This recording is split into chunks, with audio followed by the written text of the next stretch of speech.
पर नारी का राचना औ लहसुन के खान, कोने बैठे खाइए प्रगट होए निदान। नमस्कार दोस्तों, मैं अविनाश दास रेशनल कबीर यूट्यूब चैनल में आप सबका हार्दिक स्वागत करता हूं।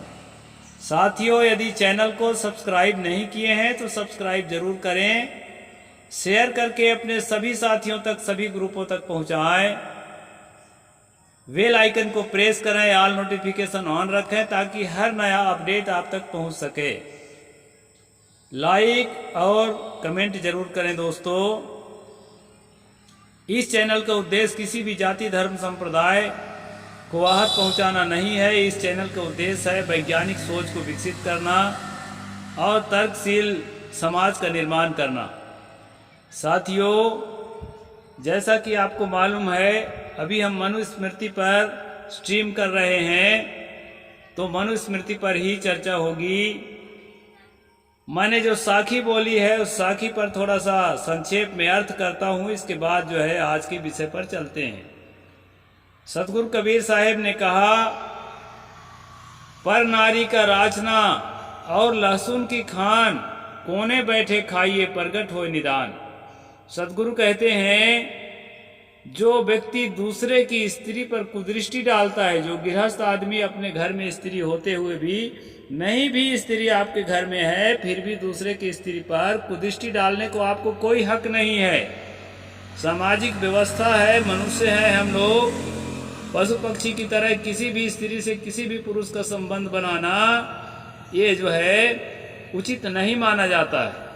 इसलिए सतगुरु कहते हैं, पर नारी का राचना और लहसुन का खान।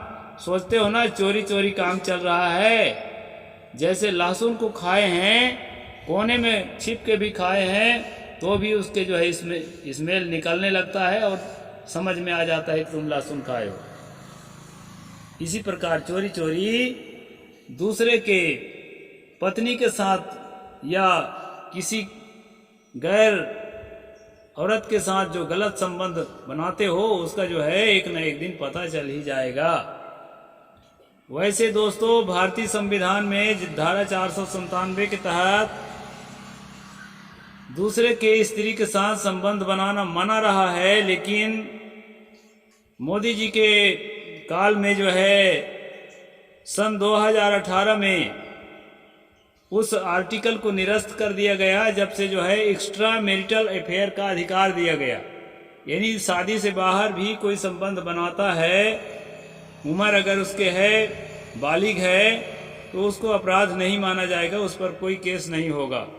यह कानून 2018 में भारतीय संविधान में शामिल किया गया है। तो दोस्तों, अभी हम पढ़ रहे हैं मनुस्मृति का कानून। इसमें इस संबंध में क्या है उसको हम ठीक से जानेंगे। कल तक हमने पढ़ा था कि जो है, जो स्त्री जो है घमंड में आकर के, अहंकार में आकर के, अपने रूप का अहंकार, अपने सौंदर्य का अहंकार, अपने माता पिता के समृद्धि और मतलब प्रतिष्ठा का अहंकार में आकर के अगर अपने पति को अपमान करती है या उसे दुर्वचन कहती है, तो ऐसे स्थिति में उस स्त्री को सब लोगों के सामने कुत्तों से नोचवा नोचवा करके और जो है उसको मार डालना चाहिए।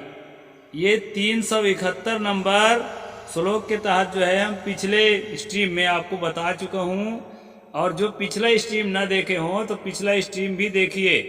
पूरे मनुस्मृति को लाइन से मैं सुनाता चला जा रहा हूँ, पिछले स्ट्रीम भी आप लोग देखा करें ताकि पूरी तरह से समझ में आए कि मनु का कानून क्या था। आज हम आगे बढ़ते हैं दोस्तों। आज क्या कह रहे हैं मनु? पुमांसम दाहेत पापम सैने तप्त आयसे अभ्यादभ्युश्च काष्ठानि तत्र दह्येत पापकृता। ये 372 नंबर श्लोक 8वां अध्याय मनुस्मृति। मनु कहते हैं, पापी पर स्त्रीगामी पुरुष को राजा तपाए हुए लोहे की सैया पर सुलाकर ऊपर से लकड़ी रखवा दे, जिससे वह पाप करता जलकर खाक हो जाए। यदि किसी के दूसरे के स्त्री के साथ कोई व्यभिचार किया है तो उस स्थिति में क्या करना है, उस व्यभिचारी को, बलात्कारी को गरम लोहा का जो है एक चारपाई, एक खाट जो है उसको अच्छी तरह से गर्म करके उसी पर सुलाना है और ऊपर से लकड़ी रख करके आग लगा देना है, ताकि वो जल करके खाक हो जाए। ये भयंकर सजा है दोस्तों। और आगे क्या कहते हैं वह भी हम देखते हैं। संवत्सराभिसस्तस्य दुष्टस्य द्विगुणोदमः भ्रात्यया सह संवासे चांडाल्या तावदेवतु। ये 373 नंबर है। पर स्त्री गमन से दूषित पुरुष दंडित होने पर यदि 1 वर्ष बाद फिर वैसा अपराध करे तो उसे पहले से दूना दंड करना चाहिए। दुष्ट स्त्री और चंडालनी के पास जाने वाले के लिए भी राजा इसी दंड की व्यवस्था करे।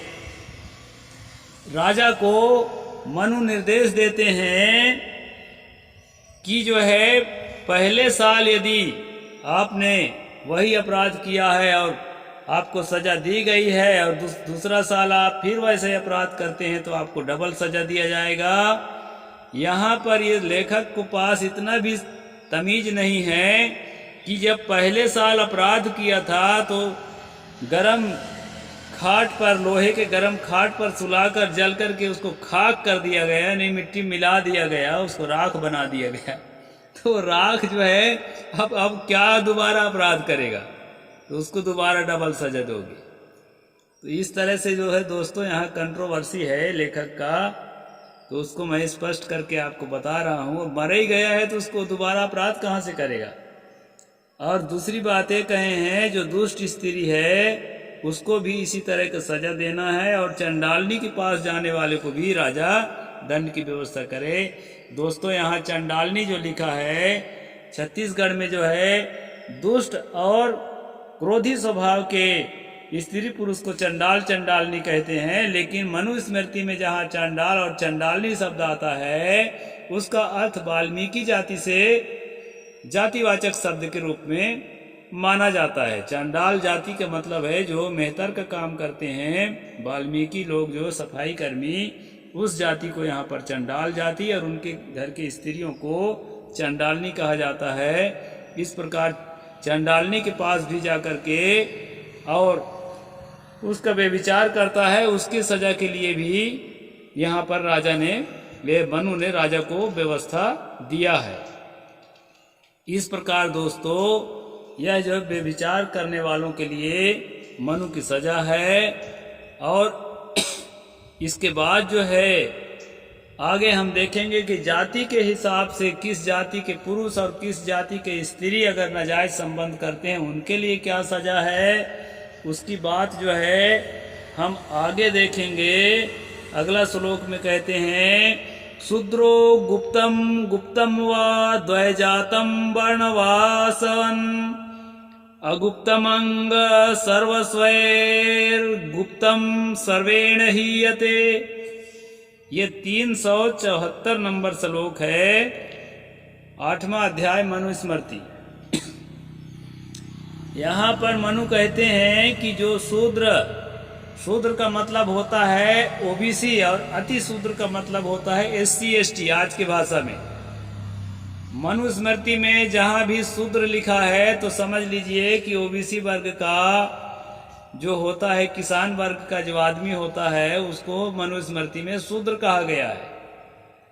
और जो है गीता में उसको वैश्य कहा गया है। अलग अलग किताबों की अलग अलग राय है। कृषि गौरक्षा वाणिज्यम वैश्य कर्म स्वभावजम जो कहा है, तो गीता में खेती करने वाला, पशु पालन करने वाला, व्यापार करने वाला को वैश्य कहा है। लेकिन जो है दोस्तों ये मनुस्मृति में जातियों का नाम गिन गिन कर बताया गया है कि कौन कौन सी जातियां शूद्र है।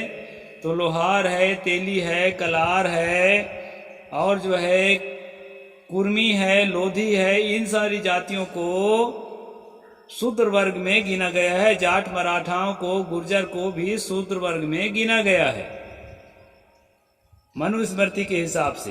तो मनुस्मृति का अर्थ है, शूद्र शब्द का अर्थ मनुस्मृति में ओबीसी जाति, किसान जाति। तो यहाँ पर किसान जाति के जो पुरुष है, अगर वो अपराधी है उनमें से कोई एक, उसके लिए सजा का विधान बताया है। वो अपराधी यदि आरक्षित अर्थात जिसकी कोई रक्षा करने वाला नहीं है, ऐसी स्त्री है, उसके साथ व्यभिचार करता है, और वो स्त्री किस जाति का है? ब्राह्मण, क्षत्रिय या बनिया जाति का है। ब्राह्मण, क्षत्रिय या बनिया जाति की है, जिसको वैश्य जाति कहा है इसमें, उस तरह की स्त्री है और उसकी सुरक्षा करने वाला कोई नहीं है, बेसहारा है। ऐसी स्थिति में कहते हैं कि जो है उस अपराधी का, उस शूद्र अपराधी का, उस ओबीसी अपराधी का लिंग छेदन पूर्वक सर्वसहरण कर ले। उसके शिश्न को, उसके पर्सनल पार्ट को, उसके जननांग को काट देना चाहिए और उसके सारी संपत्ति जब्त कर लेना चाहिए। ऐसी सजा जो है उस ओबीसी को दिया जाए जो बड़ी जाति के, अपने से बड़ी जाति के किसी भी बेसहारा स्त्री के साथ व्यभिचार करता है। और दूसरी बात एक और है दोस्तों, यदि वो स्त्री बेसहारा नहीं है, कोई पुरुष उसका सहारा है, उस स्थिति में उस अपराधी को क्या सजा दिया जाएगा? उस इसी श्लोक में आगे है, रक्षित स्त्री के साथ व्यभिचार करे तो सर्वसहरण करके के साथ उसे प्राण दंड दे। अगर बेसहारा स्त्री है तब तो ठीक है, उसका शिश्न काट करके उसको जो है सर्वसहरण करके छोड़ दिया जाएगा। लेकिन अगर उस स्त्री के कोई पुरुष संरक्षक है, पति है, बेटा है या कोई है, ऐसी स्थिति में और कठोर सजा देना है कि उसको जो है उसको प्राण दंड देना है, मृत्यु दंड देना है, बेविचारी, शूद्र बेविचारी को, ओबीसी बेविचारी को। इस प्रकार से दोस्तों यह जो है श्लोक नंबर 374 8वां अध्याय मनुस्मृति में बताया है कि जो बेसहारा स्त्री है उसको कम राहत पहुंचाने को कहा है, लेकिन सहारा वाली स्त्री को ज्यादा राहत पहुंचाने को कहा है। तो मैं इसी बात को कहता हूं, आज भी मनुवादी मानसिकता के लोग यदि शासन सत्ता पे बैठे हैं या जुडिशियरी पे बैठे हैं, जज हैं, वकील हैं, तो वो लोग जो हैं क्या करेंगे? वर्तमान संविधान का पालन न करते हुए इसी प्रकार से जो है ये कहना चाहिए कि मनवादी मानसिकता से निर्णय देंगे। इसलिए साथियों, ओबीसी का, एसटी का, एससी का और अल्पसंख्यक का जज होना, वकील होना जरूरी है।